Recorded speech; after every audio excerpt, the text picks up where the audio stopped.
Përshëndetje dhe mirë se vini në sezonin e ri të programit 200. Ky program filloi si një dëshirë për t'i bërë prerje arritjeve të shoqërisë shqiptare në vigjiljet e 100 vjetorit të pavarësisë. Për vjetor që nuk lidhet edhe aq shumë me këtë datë historike sa edhe me gjitha të shpërthim të rilindasve tanë, rilindjes së kombit shqiptar përtej vijave kufitare të së sotmes. Më pas, në sezonet e tjera të programit 200 vijoi t'i bëj prerje shoqërisë tonë sot.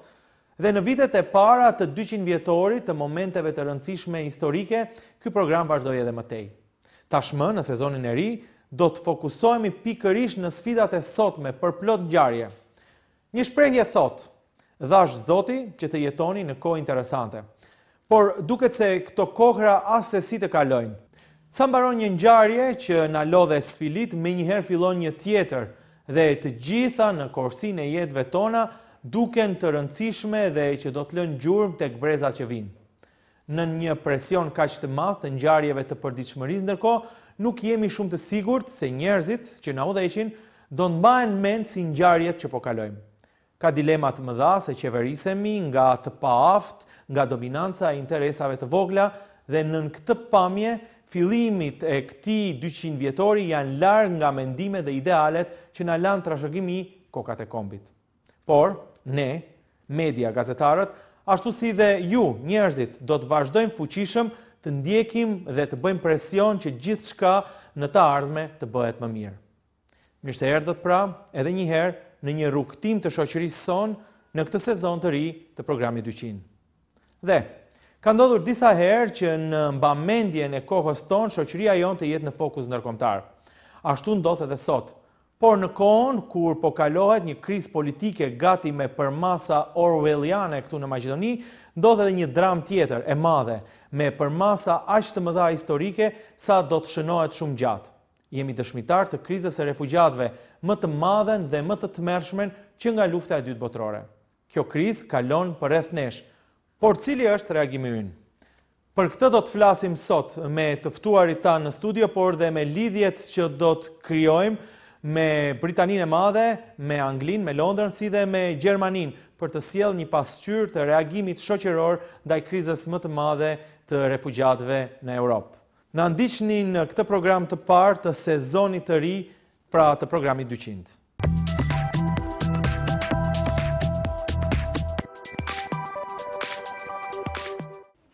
Përshëndetje pra edhe një herë dhe mirë se vini në sezonin e ri të programit 200, siç tham edhe pak më herët dhe në këtë studio të re.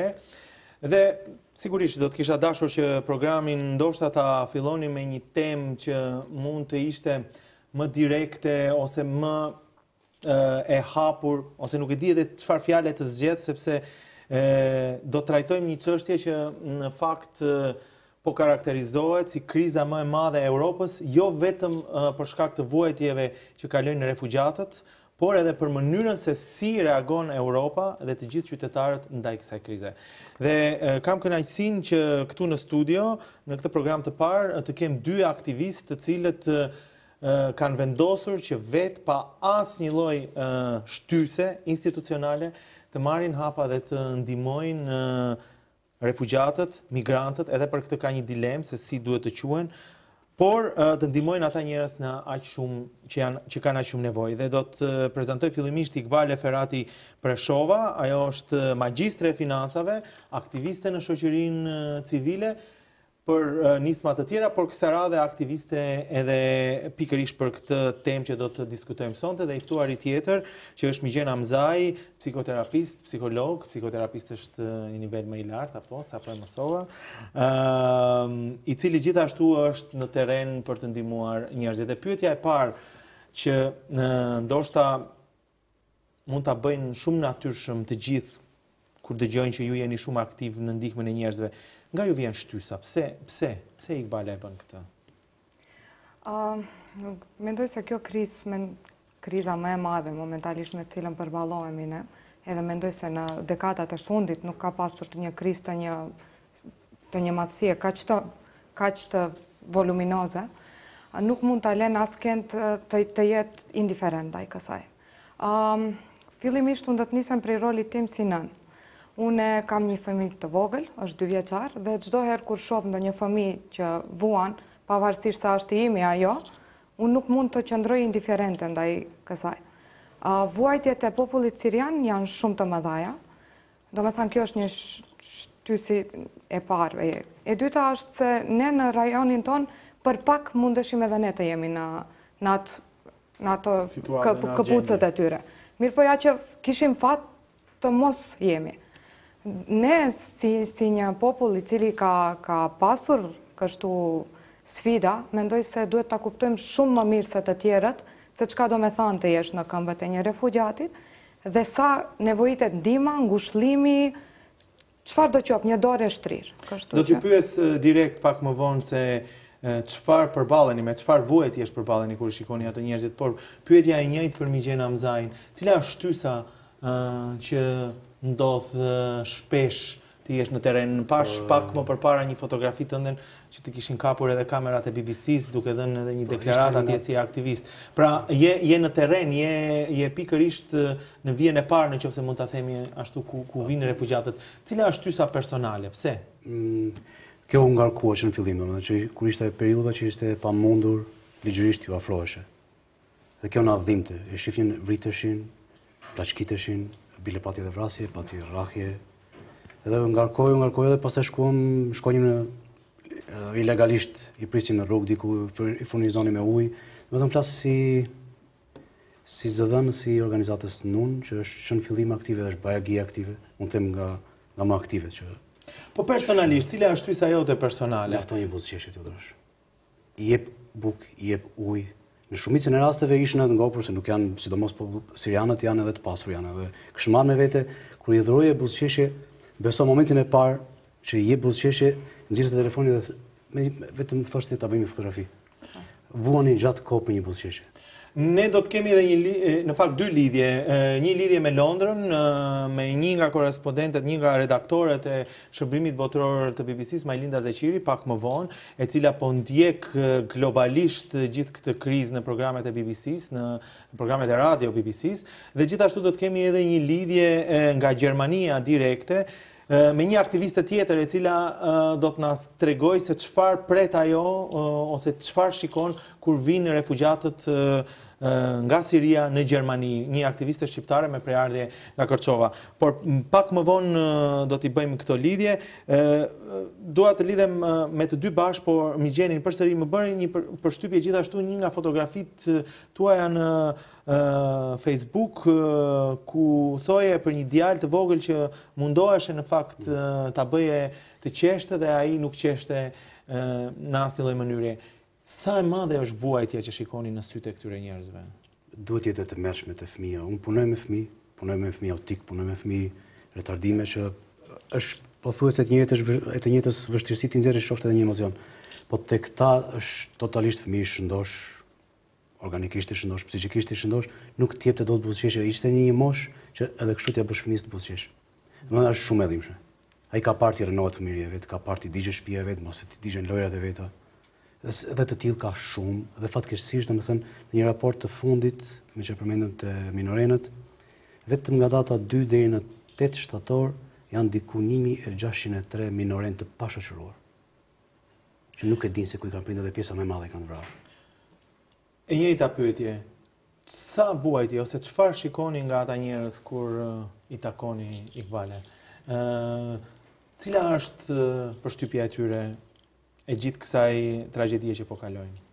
Njerë unë kam vërritur edhe një bosbesim ndaj neve që jemi të sinqertë, se ato në rrugën e tyre kanë ndeshur lloj-lloj njerëz, lloj-lloj vuajtje, lloj-lloj ksenofobizëm, dhe momentin kur ti ndalesh tu japish një copë buke, një kafshat, një ujë, ose një lodër dhe presish një buzëqeshje nga ata, është shumë rëndë sepse ato njerë të pyesin sa pare kushton kjo. Ti kur u thush, jo, unë ta jap këtë, është gratis për ju, për falas për ju. Nuk u besohet, ajo është reakcioni i parë. Reakcioni i dytë, nënat ikin se ende nuk besojnë, ndërsa fëmiu si fëmijë rehet dhe fillon të qesh, të afrohet, mirë po ke nënat mund të shohish të merin. Fëmiu për një moment e haron. Korrigjom, me gjenë se do me thanë nuk du të hyrë në fushën tënde, mirë po fëmiu atë të merë për një sekund, nëse mund është t'ja ekish dhe t'ja shohish atë busqeshe, si që thot me Gjeni, është për ne dhurata më e madhe. Jep shpresë dhe shprindërve me atë. Është barrierë e parë, domethënë ne jemi në vijën e parë atje si organizat, i zgjat një sendviç, i zgjat një ujë, domethënë momentin e parë është no. Jam mësuar 10 euro një shishe ujë. Reagimet janë krejt të ndryshme, ka dhe cinike, ka dhe sigurisht shumë mbështetëse për atë se çfarë është duke ndodhur. Kam lexuar artikuj të ndryshëm edhe nga media ndërkombëtare. Për shembull më kujtohet një titull i gazetës Guardian të njohur, e cila thoshte që nëse mendoni që sirianët janë të varfër dhe nuk duhet të kenë celular, edhe për këtë nuk duhet të ndihmojmë, atëherë ju jeni idiot. Domethënë ishte kaq direkt titulli. Dhe pikërisht në këtë kontekst vuajtja e tyre në fakt është e madhe për shkak të asaj çfarë ndodh, jo sepse janë të varfër apo jo. Absolutisht. Dhe kjo duhet sqaruar se nuk është që ata kërkojnë lëmosh, por kërkojnë një ndihmë për jetë më të mirë sepse janë të rrezikuar në vendin ku janë. Pjesa më e madhe që kam parë sirianët konsiderohen si popujt në listën ndër të parët që janë më të shkolluar, si populli më i shkolluar. Djepi civilizimit ka qenë aty, nuk mund t'i quash të pa civilizuar. Sidomos Damasku edhe Halepo, ku vim, më shumë pjesa më e madhe besoj. Shumica që e kam parë kanë vetëm diploma me vete. Dhe ti shohësh domethënë një pjesë janë doktorë, ka shumë të tillë. Janë doktor profesor, janë me tituj, që edhe nuk është se vuajnë për lëmosh. Këta konsiderohen refugjat, kurse pjesa tjetër janë emigrantë. Do thënë mbi 80% janë sirianë. Kurse pjesa tjetër janë afganë, janë palestinesë. Këto konsiderohen emigrantë sepse kanë të drejtë prapë të kthehen në vendlindje, kurse këta për momentin. Do të bëjmë një shkëputje të vogël këtu publicitare për të rikthyer sërish në këtë diskutim për krizën më të madhe në Europë me dy aktivistë, por pas shkëputjes publicitare do të bëjmë edhe lidhjet tona ashtu siç paralajmëruam pak më herët me Londrën, me Anglinë dhe me Gjermaninë. Na diçni pas pak.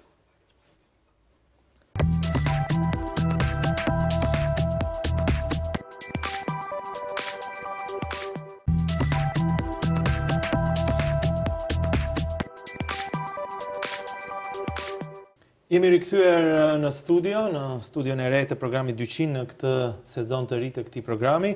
Dhe këtu bashkë me mua janë Iqbale Ferati Preshova, siç thamë edhe pak më herët, magjistre e financave, por edhe aktiviste, dhe Migjena Mzaj, psikoterapist.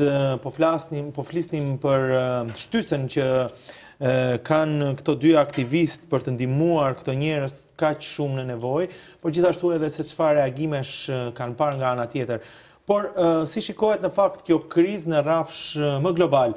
Do të bëjmë tani dy lidhjet tona me botën, nëse mund ta themi ashtu, me Europën. E para do të jetë me Majlinda Zeqirin, e cila është redaktore në shërbimin botëror të BBC-s, Radio BBC-a, e cila do të jep perspektivën e Anglisë, por edhe në rrafsh global se çfarë thuhet për këtë çështje. Dhe gjithashtu menjëherë do të lidhemi dhe me Xhevaire Jusufin, aktiviste në Gjermani, e cila jeton në Gjermani, punon me refugjatët, i pret ata refugjatë që shkojnë në Gjermani, por e cila është me prejardhje nga Kërçova. Ti shohim këto lidhje dhe reagime ndërkombëtare.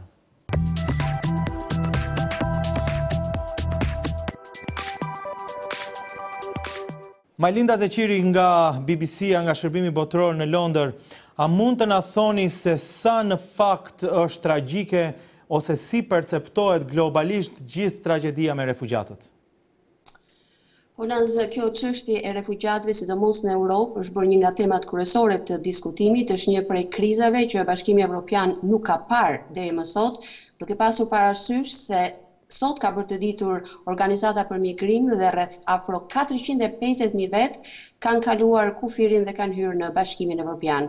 Është një numër i jashtëzakonshëm dhe kjo ka vënë në dukje të çarat që ekzistojnë brenda Bashkimit Evropian dhe të metat që kanë disa politika të Bashkimit Evropian. Deri më tani, çështja kryesore e vendeve të Bashkimit Evropian ka qenë monedha e vetme, ndërsa tani po shohin se po ka ndryshime, diferenca në mënyrën se si çështja e kufive të Schengenit po funksionon. dhe çka po vihet, sidomos një dallim i madh midis vendeve 23 vendeve të Bashkimit Evropian, është ndoshta jo midis vendeve të Evropës perëndimore, megjithëse midis tyre ka dallime, por është dallimi midis vendeve të Evropës lindore që tashmë janë pjesë e Bashkimit Evropian dhe gjithashtu vendeve të Bashkimit Evropian, vendeve perëndimore. Pikërisht këtu Majlinda Zeqiri, a mund të na thoni se si raportohet për këtë problem, pra për këtë dallim që në esencë po ve në pikpyetje vlerat më themelore europiane? Po të shoh shumica e medjave këtu, për shembull në Britani apo dhe në Evropë perëndimore, në Gjermani, në Suedi, në Danimark, që kanë pasur një dominim të jashtëzakonshëm, një dyndje të refugjatëve, është bërë një prej temave kryesore. Dhe vetëm sot, për shembull, kryeministri Viktor Orbani i Hungarisë ka bërë të ditur se duke filluar që nga dita e hënë, çdo element që kalon ilegalisht kufirin e Hungarisë do të arrestohet, sepse në këtë mënyrë ilegale ka kaluar kufirin. Por ajo çka dominon në këtë mbulim krize është, mund të themi, forca e shoqërisë civile, që po të kemi parasysh ka pasur fushata të jashtëzakonshme që kanë detyruar qeveritë e vendeve të ndryshme të marrin masa se si të trajtojnë refugjatët. Po të kemi parasysh këtu për shembull ishte një fushatë gjerë online që u zhvillua këtu në Britani dhe brenda vetëm para disa orësh mori rreth 100.000 firma që detyroi Parlamentin britanik të merret dhe të trajtojë këtë çështje, pasi dihet se Britania javën e kaluar vetë kryeministri britanik tha se nuk do të pranojë asnjë refugjat nga këto vende dhe vetëm 2 ditë më vonë, si rezultati i kësaj fuqie të shoqërisë civile, mundi që të thotë që po, Britania do të rrisë numrin e refugjatëve që merr kryesisht nga Siria dhe kjo do të shkojë në rreth 20.000, vetëm duhet pasur këtu parasysh se ky numër refugjatësh që vijnë nga Siria nuk do të jenë këto refugjat që janë në Evropë që kanë kaluar kufirin tashmë, por do të merren nga kampet që janë për shembull në Liban, në Jordani, duke ditur se vetë Libani për shembull ka rreth 1 milion refugjat dhe Jordania pak a shumë të tillë të vendosura në kampe atje.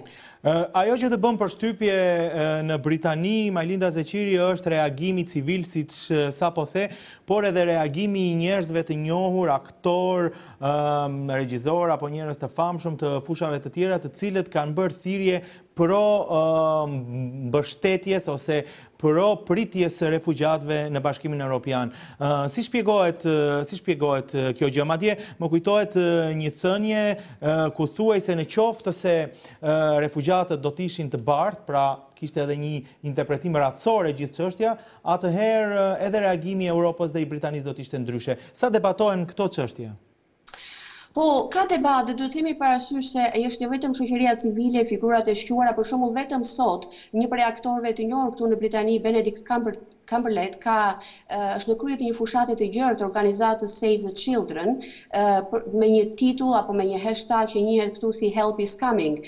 Nuk është vetëm ai, për shembull para disa ditësh disa prej politikanëve kryesor të Partisë Laboriste, që është partia e opozitës, midis tyre për shembull Yvette Cooper, që është nga kandidatet kryesore për të marrë drejtimin e Partisë Laboriste, tha se çdo qytet këtu në Britani duhet marrë të paktën 10 familje siriane, sidomos duke pasur parasysh këtu fëmijët dhe dhe kjo mund të çojë në rreth 10.000. Dhe një prej konservatorëve, për shembull baronesa Farsi, e cila deri vitin e kaluar ishte një prej ministrave të jashtëm të qeverisë, tha se Britania duhet të kushtojë vëmendje të veçantë fëmijëve dhe grave, por ajo theksoi se dera është mbyllur për gjithë emigrantët ekonomik që vijnë këtu në Britani.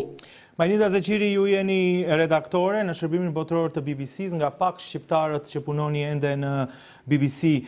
Për fund, a mund të thuhet se në fakt kemi realisht të bëjmë me një nga krizat më të mëdha të refugjatëve me përmasa biblike? Cili është reagimi global përtej europian për këtë çështje? Po, na zvaret se me kë flet, për shembull, për shumë vende të ndoshta janë mësuar me dyndje refugjatësh, për ta nuk është krizë. Dhe shpeshherë në social media, në komente të ndryshme që vinë në BBC, për shembull nga vendet e Afrikës, thonë çfarë krize është kjo, nuk ka krizë. Por për Evropën është krizë, sepse shumica e tyre janë dyndur në Evropë dhe nuk ka parë Evropa dyndje të tilla që nga lufta e dytë botërore. Po të kalojmë përtej kufive, për shembull, në Shtetet e Bashkuara të Amerikës vihet re një rritje e fushatës sociale atje për të pranuar më shumë refugjat dhe vetëm disa ditë më parë presidenti Obama tha se ishte dje të njëjtën, presidenti Obama tha se do të ketë një rritje të numrit të refugjatëve sirian që Shtetet e Bashkuara do të marrin deri në 10.000. Megjithatë duhet vënë parasysh këtu disa ditë më parë kur po flisja me një prej ndihmës asistentëve të Departamentit të Shtetit në Amerikë. Ai tha se vihet re një farë jo dëshire madhe për të marrë këto emigrantë nga Siria apo refugjat si quhen, sepse midis shumë amerikanëve, megjithëse kjo nuk është një ndjenjë e madhe që dominon, është frika se midis tyre ka elementë që janë terroristë dhe kjo i bën që shumë amerikanë të thonë që jo, nuk duam refugjatë që vinë nga këto vende muslimane të lindjes së mesme. Majlinda Zeqiri, të falemnderit shumë drejt për së drejti pra nga Londra për të dhënë një perspektivë të gjithë kësaj krize në një kontekst global.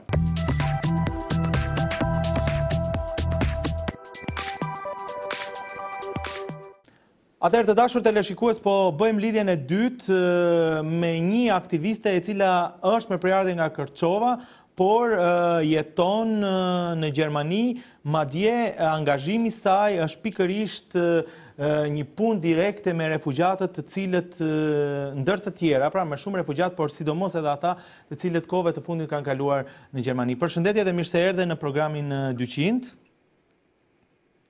Mirë se ju gjeta. Atëre, pyetja e parë, cila është përshtypja juaj, se ju komunikoni direkt, i prisni, punoni me këto refugjatë, cila është përshtypja juaj e rrëfimeve të tyre, çfarë golgote kanë kaluar ata derisa kanë mbërritur në Gjermani? Po përshtypja është që arrin me normal me ndjenjen e shpresës dhe kjo na vjen shumë mirë si Gjerman, edhe më rinë të lodhur, me historia shumë të tmerrshme, dhe sidomos kjo situatë është shumë e keqe për ato refugjatë që vinë ndër 18 vjeçar dhe vetë pa prindër.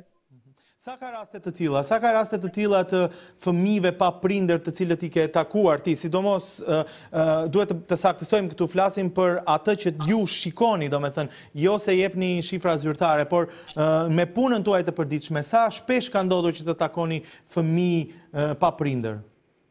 Po, kjo ka ndodhur shumë shpesh, në fakt, është në Düsseldorf ka një një numër shumë të madh, sepse këto janë psikologët që miren me këto raste. Edhe unë vetë i kam pas në klasë edhe në për grupe tjera 5 ose 16 vjeçar në fakt që janë ardhur vetë, por tash me këtë valën e dytë të refugjatëve që janë duke ardhur, ka edhe më shumë. Që tashmë janë duke u vendosur në për hajmat e ndryshme. Ne kishim pak më herët një lidhje nga Londra për të dhënë një perspektivë të gjithë kësaj situate dhe sigurisht edhe në rafsh global, por një gjë që u theksua është fakti që ka dallime në Europë, në Bashkimin Evropian për mënyrën se si trajtohet kjo krizë. Dhe pyetja e madhe është, dhe cili është mendimi juaj, se ju keni studiuar edhe për shkenca sociale, punoni edhe në institucione gjermane, cila është përshtypja juaj ose cila është arsyeja që Gjermania është kaq zemërgjër dhe i pret refugjatët kaq krahapur? Në fakt Gjermanëve u vjen shumë mirë që në botë e lidhin Gjermanin me shpresën për një jetë më të mirë në të ardhmen. Gjithashtu, duhet, e kemi obligim të jemi shembull për vendet tjera në Evropë dhe në tërë botën, në fakt, që vlerat humanitare nuk janë vetëm, që të tregojmë që vlerat humanitare nuk janë vetëm të shkruara në letër, por mbas atyre jetojmë. Gjermania e ndjen një përgjegjësi jo vetëm në lidhje me historinë e tmerrshme që ka, por gjithashtu sepse konsiderohet si shteti më i fortë ekonomisht në Evropë. Okej, dhe krejt në fund, sigurisht që ju keni edhe një përvojë personale në punën tuaj me refugjatët, por keni punuar edhe me refugjatë shqiptar në të kaluarën, dhe doja të di krejt në fund, a mendoni që shoqëria shqiptare po reagon ashtu siç duhet duke marrë parasysh historinë e vet të luftrave që ka kaluar dhe ndoshta atë golgot të refugjat lëkut, nëse mund ta them ose mund ta përdor këtë fjalë. Si mendoni ju, a ka një reagim të drejtë të shoqërisë shqiptare? Unë kam parë që gjatë kohës kur kanë ardhur shqiptarët në fillim të këtij viti, ka pasur dhe shumë shqiptar që kanë ndihmuar drejt për drejt. Nuk mund të them se ka qenë shumë, por mund të them se ka pas shqiptar që kanë ndihmuar. A është kjo për shkak të përvojës që kanë kaluar shqiptarët? Mund të them se po, sepse shumica ka dy lloje të shoqërisë të diasporës. Ka ata që janë ardhur si guest workers në Gjermani, që normal statusi i tyre është shumë më i mirë. Tashmë që janë bas 20 vitesh në Gjermani, edhe pastaj janë ato që janë ardhur me në kohën e 90-ave, që janë ardhur refugjat vet. Në fakt, ky grup është edhe i angazhuar shumë, ka shumë të rinj që angazhohen, që vjen shumë mirë, bëjnë evente të ndryshme që të mbledhin para, edhe domethënë e rikujtojnë çau ka ndodhur edhe tash aktivizohen. Unë të falenderoj shumë për këtë lidhje, për këtë pasqyrë të asaj se çfarë ndodh në Gjermani dhe pse ndodh, dhe sigurisht një falenderim për ty personalisht, sepse siç tham në fillim, angazhohesh direkt në pritjen e refugjatëve në këtë krizë shumë të madhe humanitare që është duke ndodhur në rafsh global. Ju falenderit edhe një herë për këtë lidhje. Faleminderit.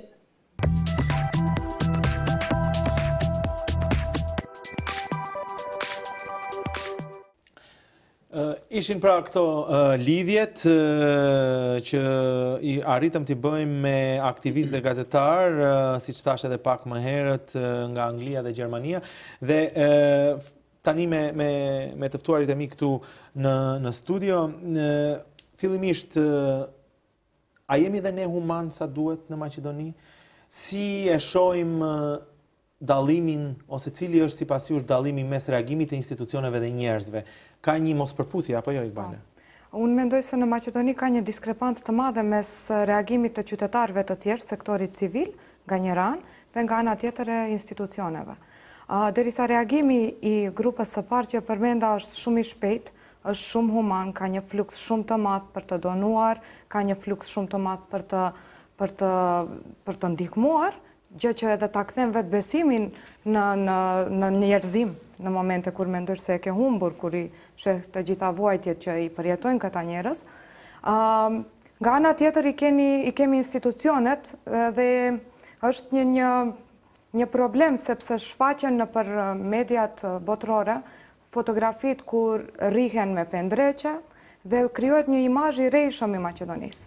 Nuk është kjo Maqedonia. Ju mendoni që ka më shumë humanitet se sa ajo që shfaqet? Maqedonia ka dëshmu humanitetin e vet në një nivel shumë të lartë, bile edhe unë jam krenare që bëjmë pjesë në këtë grup, sepse ka shumë aktivist, ka shumë njerëz të cilët janë grup interesash për këtë çështje, edhe është një mëkat i madh të krijohet një farë imazhi i tillë për një shtet, ndaj disa njerëzve që kanë perspektivë të madhe, sepse ato janë nisur për Unionin Evropian.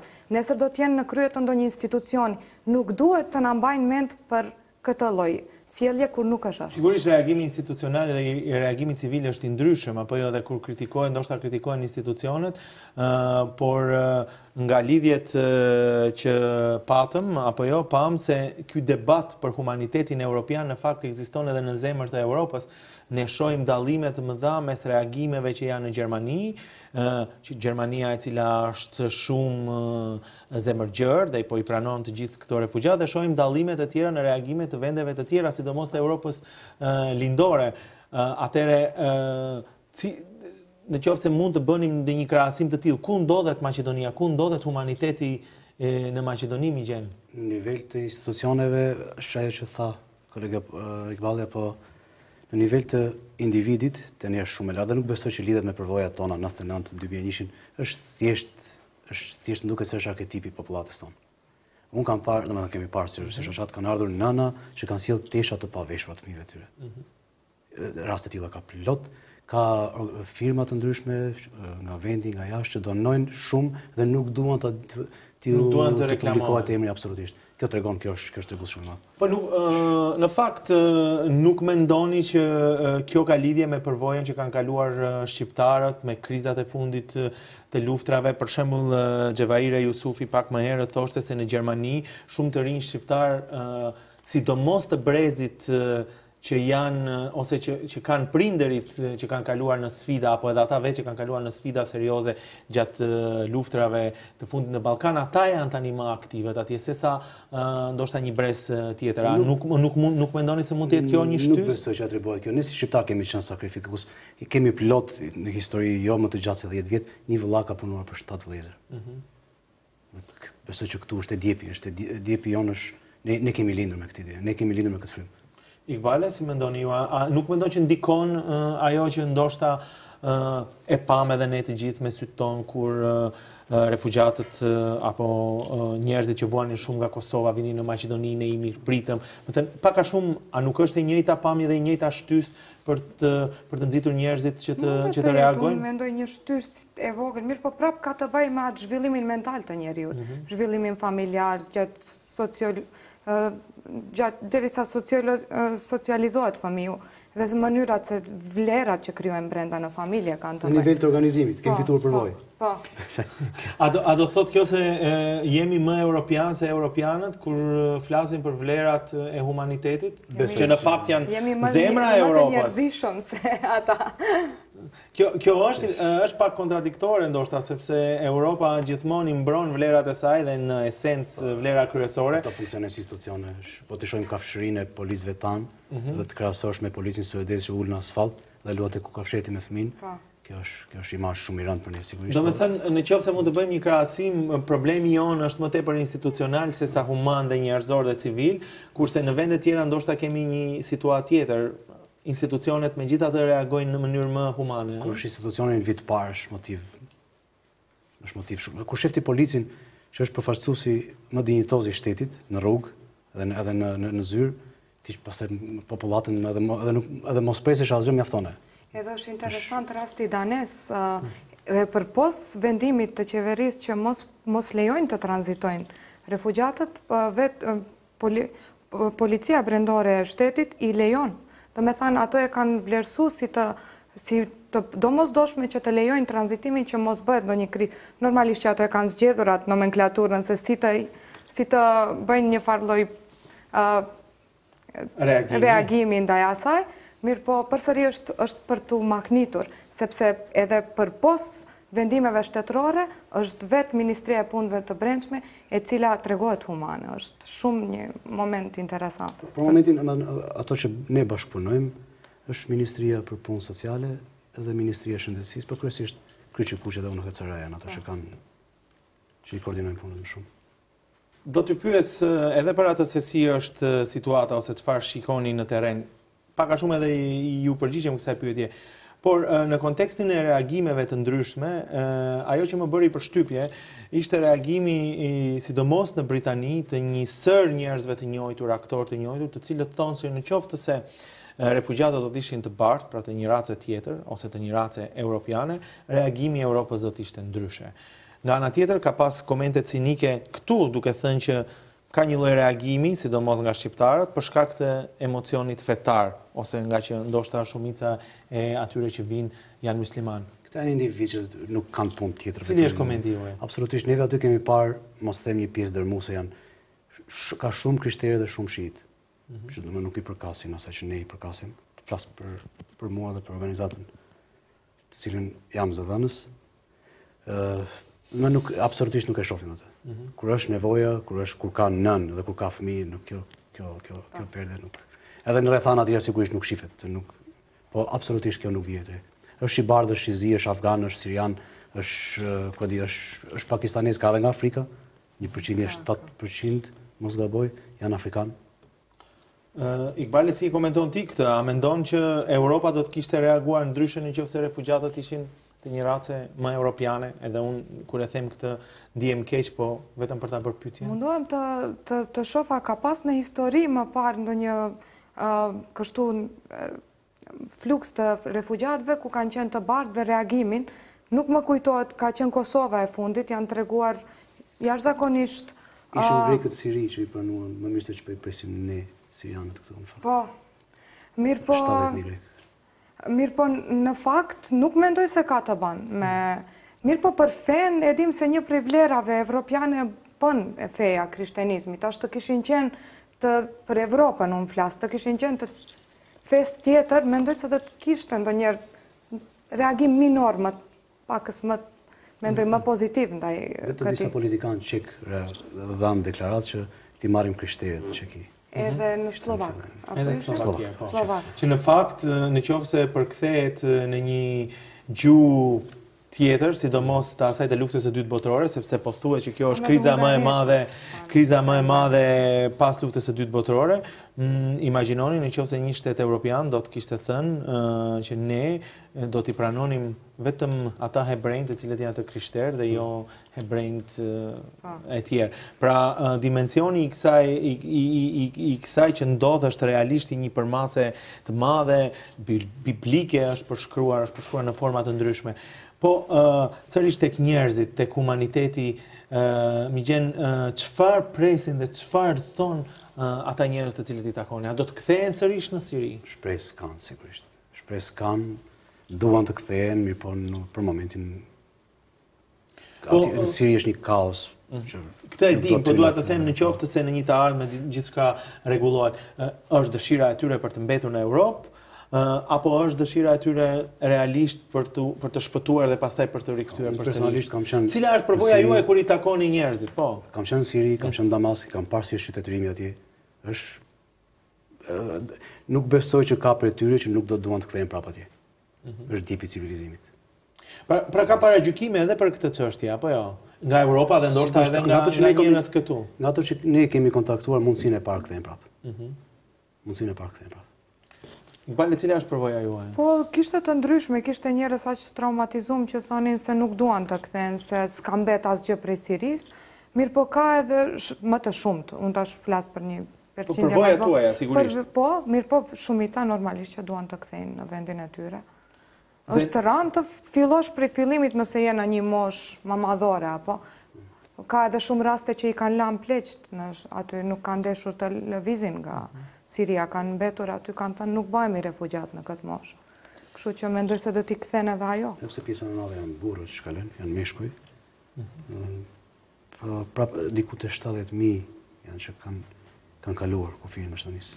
Nga Xhevaira Jusufi, nga lidhja jonë që patëm me Düsseldorfin, me Gjermaninë, dëgjuam se në Gjermani bëri një numër i madh fëmijësh pa prindër. Pra, edhe një dramë tjetër më e madhe humane në gjithë këtë kalvar që kalojnë këto njerëz.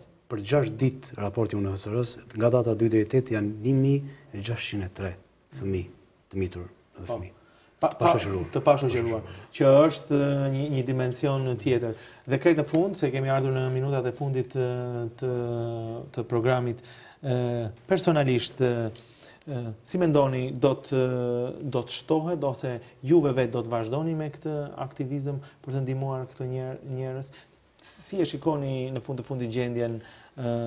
Paralajmërimet janë se do të vazhdojnë dhe do të ketë vërshime të tjera të njerëzve që ikin nga vuajtje të tmerrshme. Iqbale? Mendoj se do të vazhdojnë, mendoj se do të edhe do të rriten, unë mendoj.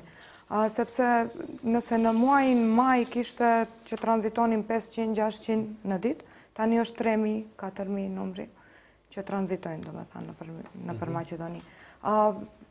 Normalisht që deri tani sektori civil ka qenë në gjendje që të përgjigjet nevojave të atyre lart e poshtë me këto paketat që i bënim që përgatiteshin enkas për ata. Mendoj, deri tani unë sipas të më korrigjon edhe mi gjeni nëse 23 milion banor ka Siria. Llogaritet se dikun rreth 9 milion janë ata që lëvizin. Ka shumë migrim brenda, 6.5 e di se janë brenda, 4 milion janë në shtetet fqinje. Mendoj se për atë pjesën nuk e di si të vazhdojnë luftimet, mirë po mendoj se të vazhdojnë të rriten, edhe situata edhe në shtetet fqinje nuk është shumë lakmuse, në Turqi tani ndodhit, në Liban tani me këto sandstorms që i pam. Edhe kushtet që i kanë aty nuk janë shumë... A do të rritet numri i mbështetësve këtu të njerëzve të këtyre njerëzve në nevojë? Cila është përshtypja? Mendoj se po. Besoj që do rritet. Mendoj se dita-ditës vetisohen. A rritet numri i aktivistëve më gjenë? Rritet. Dita-ditës rritet, dita-ditës ne non-stop, bile po mundohemi të i koordinojmë, që nuk kemi nevojë. Ka plot të rinj që duan të vinë me financat e tyre, me mbulimet e tyre, me makinat e tyre. Bile dhe të huaj, jo nga Maqedonia, që shumë ka.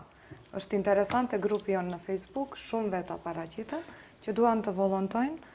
Kemi pas raste nga Çekia, kishte raste nga Polonia tani, shumë raste ka pasur. Me këto kampet u ndihmua shumë, unë sëraja me UNICEF-in që ndërtuan. Po. Atje, me këto tendat, është bëjë ndihmë e madhe. Bile kemi menduar të marrim banesë me qiranë Xhevxhelin, mos kanë marrë, nuk jam i sigurt.